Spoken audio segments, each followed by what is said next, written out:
രാജ്ഭവനിലെ പരിസ്ഥിതി ദിനാഘോഷ പരിപാടിയുമായി ബന്ധപ്പെട്ട് ഗവർണറുടെ വിമർശനത്തിന് മറുപടിയുമായി മന്ത്രി പി പ്രസാദ്. ഭാരതാംബയുടെ മുന്നിൽ കുമ്പിട്ടു നിൽക്കാൻ സർക്കാർ എത്തുമെന്നത് ഗവർണറുടെ വ്യാമോഹമാണ്.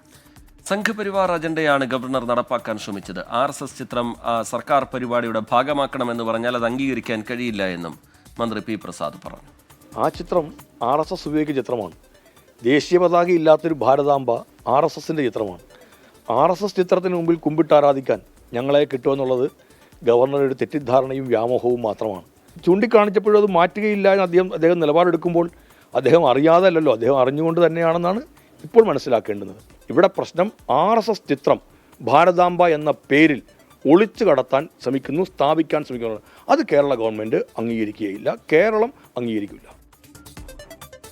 മനീഷ് മഹിപാൽ ചേരുകയാണ് തിരുവനന്തപുരത്ത് നിന്ന് വിവരങ്ങളുമായി.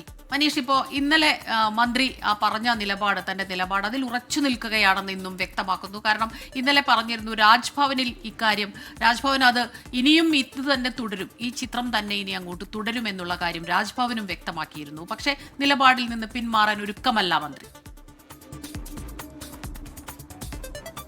നേരത്തെ ഗവർണർ ആരിഫ് മുഹമ്മദ് ഖാനുമായി ഉണ്ടായിരുന്ന രാഷ്ട്രീയ വിഷയങ്ങൾ ഒപ്പം അവർ തമ്മിലുണ്ടാക്കി സർക്കാരും രാജ്ഭവൻ അല്ലെങ്കിൽ ഗവർണർമാരുണ്ടായിരുന്ന വലിയ ബന്ധത്തിലെ ഉലച്ചിൽ, അത് പുതിയ ഗവർണറുമായി ബന്ധപ്പെട്ട് വേണ്ട എന്നൊരു തീരുമാനമുണ്ടായിരുന്നു. സർക്കാരിൻ്റെ അവസാന വർഷമായതുകൊണ്ട് തന്നെ ഗവർണറുമായി ഉള്ള ബന്ധത്തിൽ ഒരു തരത്തിലുള്ള പോറലും ഉണ്ടാകാൻ പാടില്ലെന്ന നിലപാട് സർക്കാരിന് ആദ്യഘട്ടത്തിൽ തന്നെ ഉണ്ടായിരുന്നു. അതുകൊണ്ട് തന്നെ നമ്മളൊക്കെ ഇതിനു മുൻപ് കാണാത്ത തരത്തിൽ രാജ്ഭവനിൽ തന്നെ മുഖ്യമന്ത്രി ഇതിനിടെ 5 തവണ എത്തിയാണ് ഗവർണറെ സന്ദർശിച്ചത്. ഒപ്പം തന്നെ ഗവർണർ ഡൽഹിയിൽ ക്ലിഫ് ഹൗസിലെത്തി പിറന്നാൾ ദിവസം മുഖ്യമന്ത്രിയെ നേരിട്ട് സന്ദർശിക്കുന്ന സംഭവങ്ങളും സാധാരണഗതിയിൽ അല്ലാത്ത രീതിയിലൊക്കെ തന്നെ സംഭവിച്ചു. അതുകൊണ്ട് തന്നെ ഈ രീതിയിൽ ഗവർണർ രാജ്ഭവനിൽ നിന്നും ഗവർണറുടെ ഭാഗത്തു നിന്നുണ്ടാകുന്ന ഈ സമീപനത്തിനെ എങ്ങനെ സമീപിക്കണം എന്നുള്ള ആശയക്കുഴപ്പം മുന്നണിക്കകത്ത് തന്നെയുണ്ട്. കാരണം മുഖ്യമന്ത്രി ആദ്യം മുതൽ തന്നെ ഗവർണറുമായി ഉണ്ടായിരുന്ന ബന്ധത്തിൽ ഒരു ഉലച്ചിലുണ്ടാകാൻ പാടില്ലെന്ന നിർബന്ധ ബുദ്ധി ഉണ്ട് എങ്കിൽ കൂടി അദ്ദേഹം പല വിഷയങ്ങളിലും ഇതുവരെയും പ്രതികരിച്ചിട്ടില്ല. നേരത്തെ രാജ്ഭവനിലെത്തി RSS സൈദ്ധാന്തികൻ നടത്തിയ ഒരു പ്രസംഗം, രാഷ്ട്രീയ പ്രസംഗത്തിൽ മുഖ്യമന്ത്രി മറുപടി നൽകിയെങ്കിലും രാജ്ഭവനെ ഇത് സംബന്ധിച്ചുള്ള പ്രതിഷേധം അറിയിച്ചില്ല എന്നുള്ളത് ഏറെ ശ്രദ്ധേയമായ കാര്യമാണ്. നിലവിൽ ഇപ്പോൾ CPI തന്നെയാണ് നിലപാട് ഉറച്ചു നിൽക്കുന്നത്. ഇന്നലെ ഈ പരിപാടിയിൽ പങ്കെടുക്കുന്നില്ല എന്ന് മുഖ്യമന്ത്രിയോട് ഈ വിഷയം അറിയിക്കുകയും ഈ രാജ്ഭവനിലെ പരിപാടിയിൽ അത് RSSന്റെ ഭാരതാംബയാണ്, ഭൂപടമടക്കം രാജ്യത്തിൻ്റെ ഭൂപടമടക്കം വേറെയാണ്, അവിടെ കാവിക്കൊടിയുണ്ടെന്ന് അടക്കമുള്ള കാര്യങ്ങൾ പാർട്ടി ഘടകത്തോട് സംസാരിച്ചപ്പോൾ CPI ആ പരിപാടിയിൽ പങ്കെടുക്കേണ്ടതില്ല എന്ന നിലപാട് അതിൻ്റെ തലേ ദിവസം ബുധനാഴ്ച തന്നെ സ്വീകരിച്ചിരുന്നു.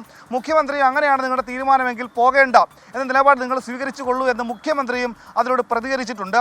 കഴിഞ്ഞ മാസം 26-ാം തീയതിയാണ് കൃഷി വകുപ്പ് ഇത്തരത്തിലുള്ള പരിപാടി സംഘടിപ്പിക്കാൻ വേണ്ടി രാജ്ഭവനോട് അനുമതി നേടിയത്.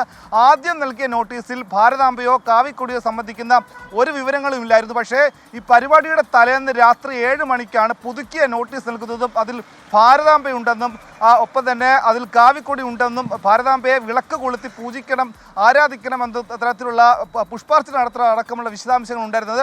പക്ഷേ ഇത് നേരത്തെ തന്നെ കൃഷി വകുപ്പിലെ ഉദ്യോഗസ്ഥർ അവിടെ എത്തി സന്ദർശിച്ചപ്പോൾ മനസ്സിലാവുകയും അത് മാറ്റണമെന്ന് ആവശ്യപ്പെട്ടെങ്കിലും ഗവർണർ അതിന് സമ്മതിച്ചില്ല. നിലവിൽ പരിപാടിയിൽ നിന്ന് 2 മന്ത്രിമാർ, മന്ത്രി വി ശിവൻകുട്ടിയും മന്ത്രി പി പ്രസാദും മാറി നിന്നെങ്കിലും പരിപാടി അവിടെ തന്നെ ഗവർണർ സംഘടിപ്പിക്കുകയും വൈകിട്ട് പത്രക്കുറിപ്പിറക്കി മന്ത്രിമാരെ വിമർശിക്കുകയും ചെയ്തു. രാജ്യത്തിൻ്റെ ബിംബമാണ് ഇത്തരത്തിലുള്ള കാര്യങ്ങൾ, ഇതിനെ എന്തിനെതിർക്കുന്നു, എന്തിനു വേണ്ടിയിട്ടാണ് മന്ത്രിമാർ വിട്ടുനിന്ന് അടക്കമുള്ള വിമർശനം ഉന്നയിക്കുന്നു.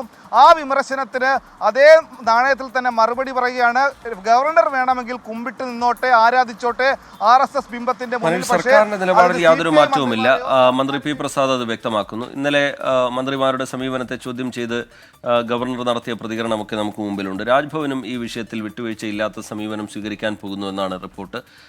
തുടർന്നുള്ള പരിപാടികളിലും ഇതേ ചിത്രം തന്നെ ഉപയോഗിക്കും എന്നുള്ളൊരു നിലപാട് രാജ്ഭവൻ ഈ ഘട്ടത്തിൽ വെച്ച് പുലർത്തുന്നുണ്ട്. അങ്ങനെയെങ്കിൽ മുമ്പ് നമ്മൾ കണ്ടതുപോലെ ഒരിടവേളയ്ക്ക് ശേഷം കാര്യങ്ങളൊക്കെ ഒരു അനുനയത്തിൻ്റെ രീതിയിലായിരുന്നു പോരുന്നതെങ്കിൽ വീണ്ടും രാജ്ഭവനും സർക്കാരും തമ്മിലുള്ള ഒരു കൊമ്പ് കോർക്കലിലേക്ക് സജീവമായി കാര്യങ്ങൾ നീങ്ങും എന്നാണോ മനസ്സിലാക്കേണ്ടത് മനീഷ്?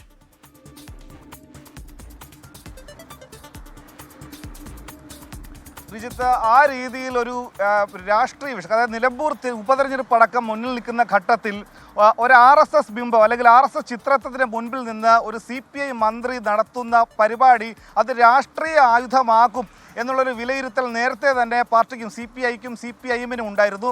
അതുകൊണ്ട് തന്നെയാണ് ഈ പാർട്ടിയിൽ നിന്നും ഈ പരിപാടിയിൽ നിന്നും എന്താണെങ്കിലും വിട്ടു നിൽക്കണമെന്ന ഉറച്ച നിലപാട് CPIയും CPIഎമ്മും തന്നെ നേരത്തെ തന്നെ മുൻകൂട്ടി അക്കാര്യത്തിൽ നിശ്ചയിച്ചത്. ഒപ്പം തന്നെ ഉറച്ച നിലപാട് നിൽക്കുകയാണെങ്കിൽ ഇനിയാണെങ്കിൽ ഈ രാജ്ഭവനിലെ ഓഡിറ്റോറിയത്തിലെ പരിപാടിയിൽ പങ്കെടുക്കണമോ എന്നടക്കമുള്ള കാര്യങ്ങളിലടക്കം തീരുമാനം ഉണ്ടാകേണ്ടതുണ്ട്. എന്താണെങ്കിൽ രാജ്ഭവനെ പൂർണ്ണമായും ബഹിഷ്കരിക്കുന്ന കാര്യത്തിൽ ഒന്നും തീരുമാനമായിട്ടില്ല. പക്ഷേ നിലപാടിൽ കൃത്യമായ നിലപാടുകളൊക്കെ തന്നെ ഏത് ഘട്ടത്തിലും സ്വീകരിക്കുമെന്ന് നിലവിൽ കൃഷി വകുപ്പ് മന്ത്രി P. പ്രസാദ് അറിയിക്കുന്നുണ്ട്. ഈ ഗവർണറുടെ ഭാഗത്തുനിന്നുണ്ടായ ഇത്തരത്തിലുള്ള സമീപനം അതൊരു വലിയ രാഷ്ട്രീയ ഗൂഢാലോചന തിരുവനന്തപുരത്ത് നിന്ന് ഈ വാർത്തയുടെ വിശദാംശങ്ങൾ നൽകിയത്.